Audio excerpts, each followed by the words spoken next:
Welcome to Product Fridays. To Andrew, one big beautiful world of product.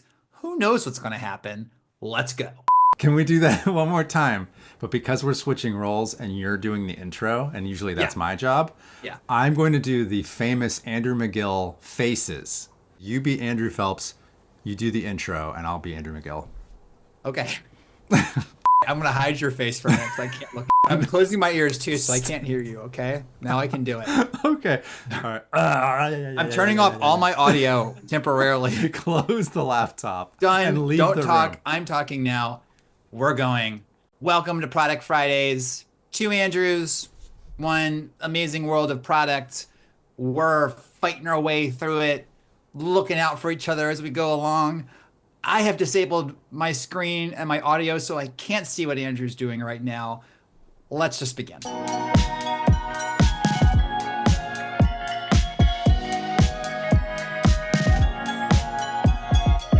Okay.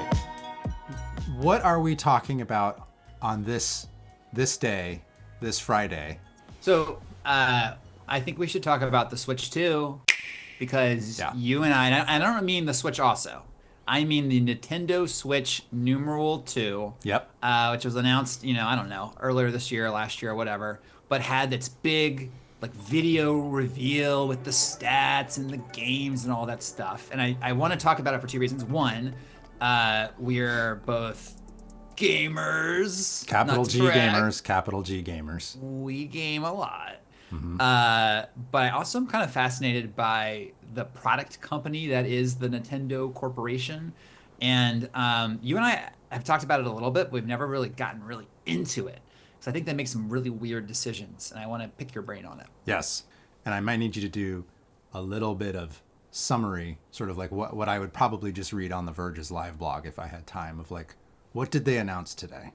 Okay, let me just do that first because Yeah. I think I can do it pretty quickly, partially because I also asked ChatGPT to summarize it for me. Great. Price is out. It's $450. I think that's a big bump I compared think to that's what expensive it's a for a lot. It's a lot. Nintendo. So they charged $300 when the original Switch came out, which I read somewhere, if you account for inflation, is like $390 now. So it's a bump. It's a higher price.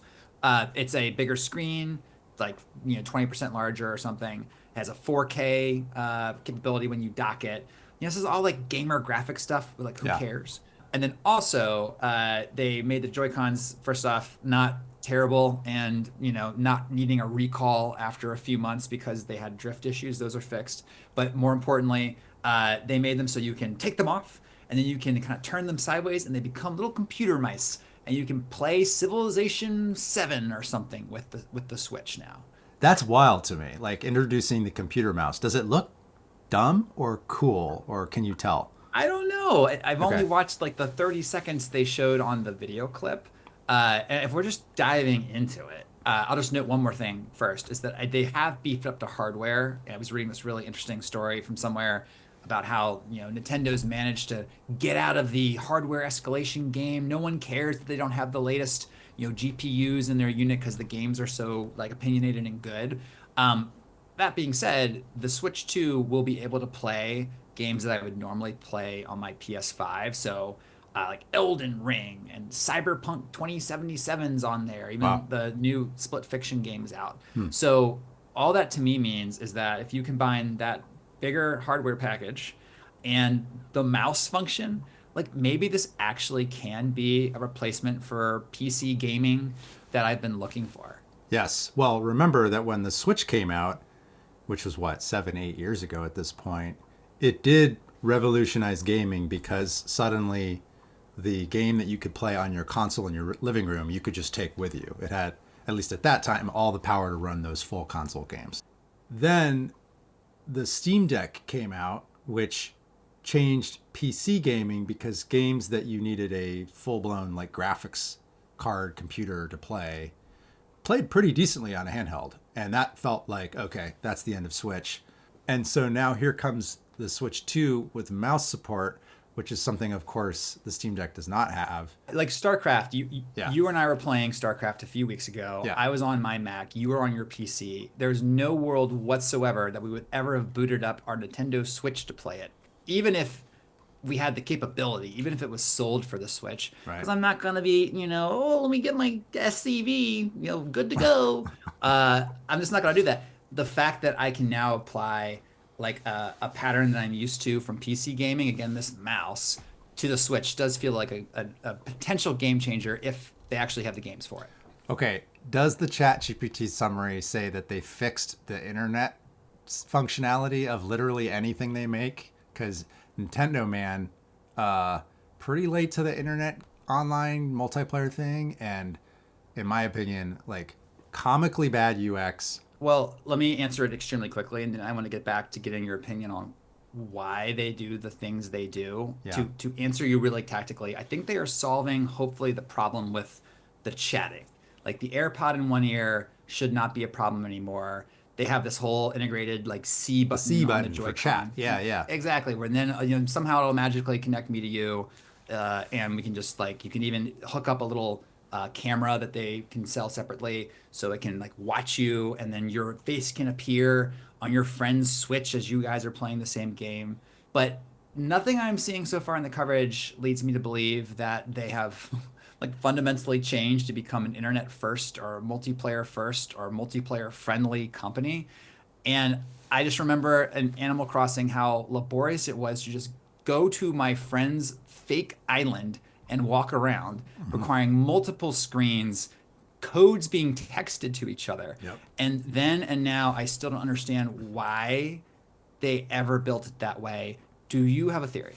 I do have one theory, which is that Nintendo has always been the family friendly company and it's all about safety, right? So, typical gaming, you've got usernames that divulge personal information in theory, and you've got like people in chat saying dumb things. I mean, when you and I logged on to StarCraft 2, I was like, I was searching the menus trying to find a way to turn off the chat. It was all like pro MAGA versus anti MAGA, just spam, spam, spam, spam, spam. So pointless.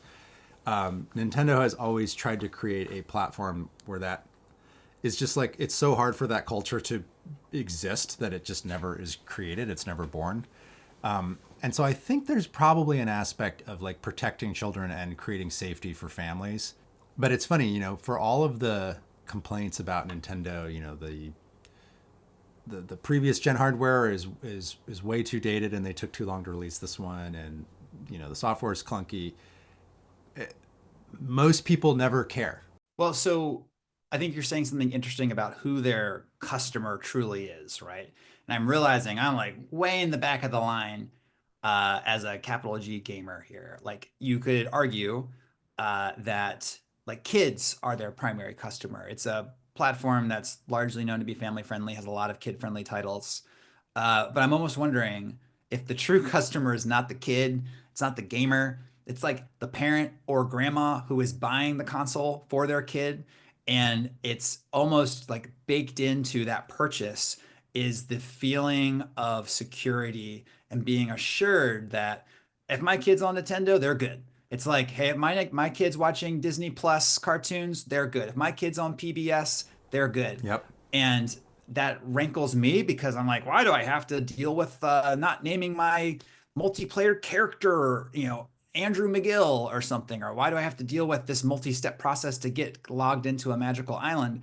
Whereas, the parents who are buying this console see that as a feature. It's an implicit promise from Nintendo to the family. Yeah. Yeah. I mean, I actually respect the focus of this company. I mean, it's sort of similar, but also very different from Apple. Apple releases a product, and this is especially true in new product categories, and the pundits just pan it. The iPhone's the perfect example.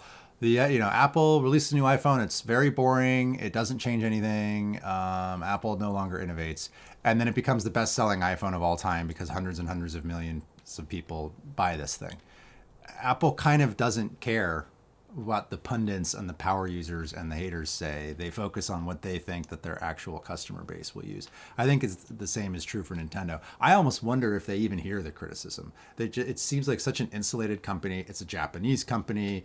Are they paying attention to the American press? I don't know. Sometimes I wish they would a little bit more, but it sort of doesn't matter if you're still selling millions of units. So let's make that Apple Nintendo comparison even more explicit. Let me bring up something that people view Apple as stumbling over really badly in the last few months, which is Apple Intelligence. Yes. Um, all the headlines I'm seeing about that are it's terrible, it's behind schedule. Here's the hidden story of why Apple Intelligence hasn't launched, GPT through Siri. And I also get the sense that Apple doesn't care. Is that the same kind of, single-minded devotion to what their true customer wants, or is that actually a little bit more wavery? My read is that what you're saying was true up until the point at which they decided to push the iOS 18.4 release to iOS 19 or later. Up until that point, they announced these new phones built for Apple AI, built for the ground up for AI. And then in the fine print, it said most of these features coming later this year. And the Marquez Brownlees of the world were like, they're selling a phone that actually they're not selling yet. They're marketing a phone that you can't get yet, which is this AI ready phone. Like, this is the most unfinished I've ever seen a new iPhone launch. So until we actually have all that Apple Intelligence stuff, we're left with a very incremental upgrade cycle. And Apple's like, yeah, whatever. Like in 2 years, no one's going to say, oh, there was a 3-month delay between the marketing and the actual feature being released, because that's not how regular consumers act. But then, of course, they realize that they are like not an AI company and they're very late to the market, and it's going to take a lot longer to get the user experience right, the privacy and security right. But setting that aside, it's kind of hard for me. Like you and I would say, are AI power users and we follow the space. It's kind of hard for me to like get out of my own head and know what's valuable to regular folk. I kept hearing, Apple understands that a lot of AI is just boring. It makes it easier to proofread your emails, and it's, saves you time looking for that recipe. And that's actually the real innovation of AI. It's not supposed to be sexy. It's supposed to just make our lives a little bit easier, a little softer around the edges. But then I was using it, and I was like, I don't know. I've been doing this stuff with other services, with ChatGPT for ages. I was so excited for the ChatGPT integration with Siri. I think Siri is abysmal. Did you see this meme where people would ask Siri, what month is it?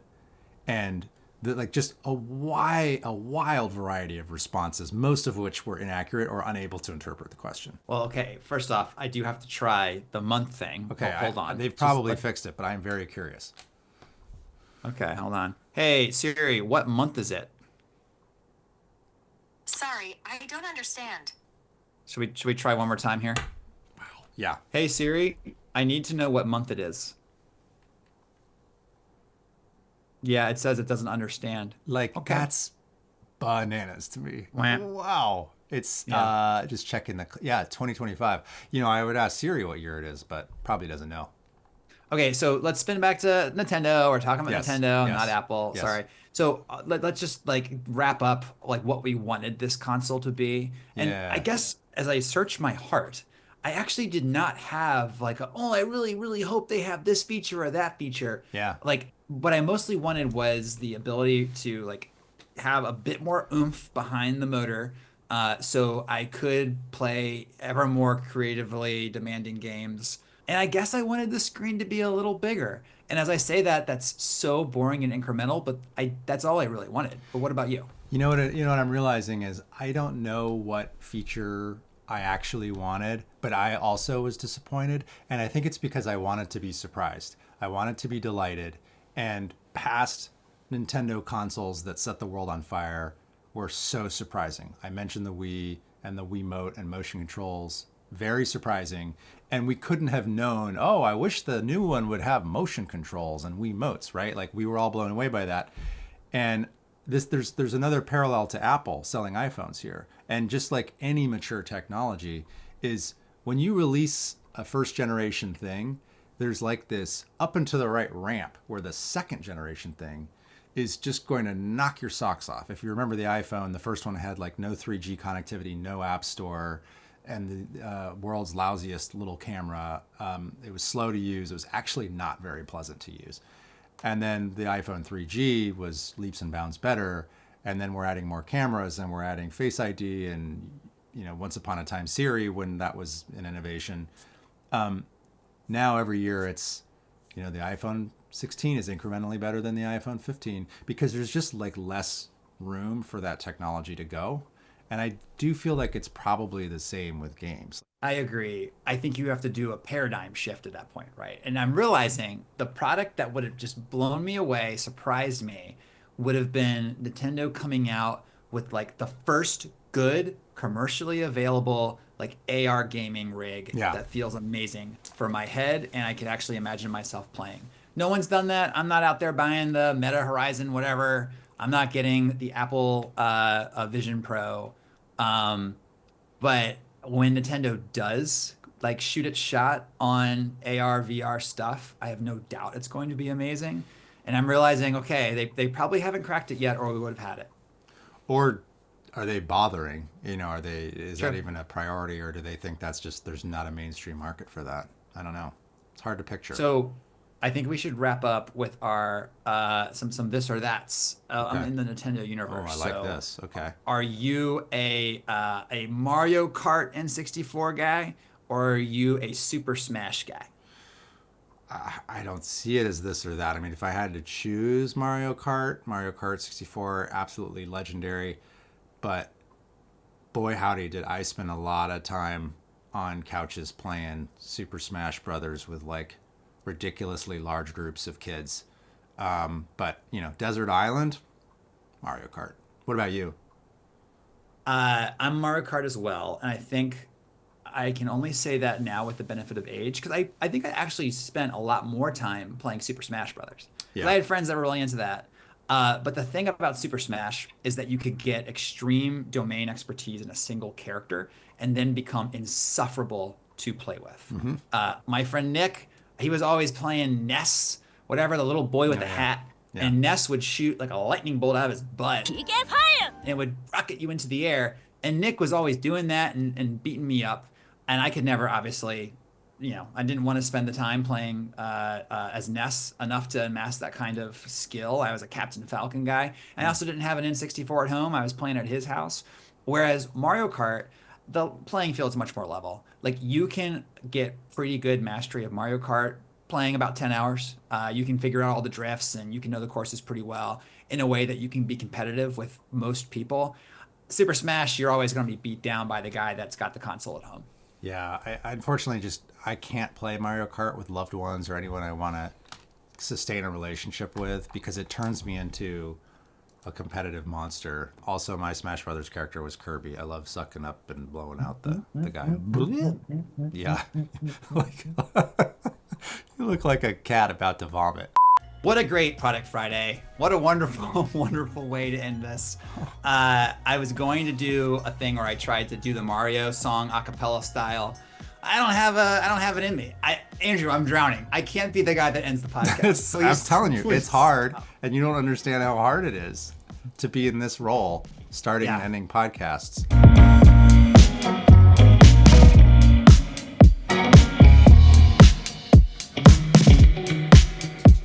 It's too bad I didn't get my haircut on Tuesday. It would have been really nice for the podcast. A lot of people were complimenting me on my haircut. They did? One person. Oh, Thanks, Tim. Appreciate it. Tim, huh?